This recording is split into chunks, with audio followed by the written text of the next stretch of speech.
Сәлеметсіздер ме, құрметті бүгін семинарға жиналған әріптестер, ұстаздар.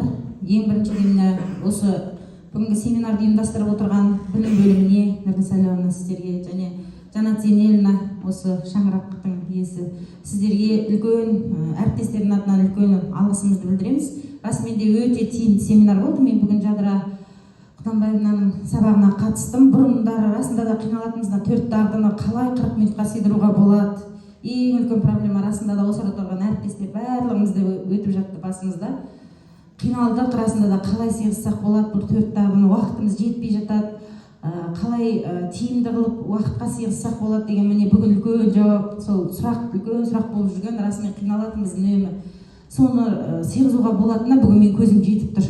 Және қуанып тұрмын соған. Шынымен де жаңа электронды оқулықты алатын болсақ, осы 4 дағды сыйып 40 минуттың ішінде балалар да бізде қазір гиперактивный дейміз ғой. Балалар жылдам негізінде. Жадыра Құнанбаевнаның сабағына кірген кезде балалар басқа мектеп, басқа оқушылар, басқа шаңыраққа келіп тұрып, жаңағы Жадыраның іскерлігі де осы арада барлығын танимыз ғой, енді өте білікті білімді ұстаз екен. Сонда өзінің іскерлігін көрсетіп жатты. Балалармен жаңағы Гүлнар Азамыз айтқандай барлық тапсырмаларды өз уақытына сыйғызып, балалар да жылдам орындап жатты. Ұлттық құндылығымыз қандай керемет көрініп тұрды. Балалардың бәрі әдемі киінген, ұстаздың өзі де бір қазақи сондай керемет бір әсерде болдық. Рахмет сіздерге, еңбектеріңіз жана берсін. Ары қарай да өркендей беріңіздер, өсе беріңіздер, тек қана алға. Рахмет. Сәлеметсіздер ме, қайырлы күн әріптестер.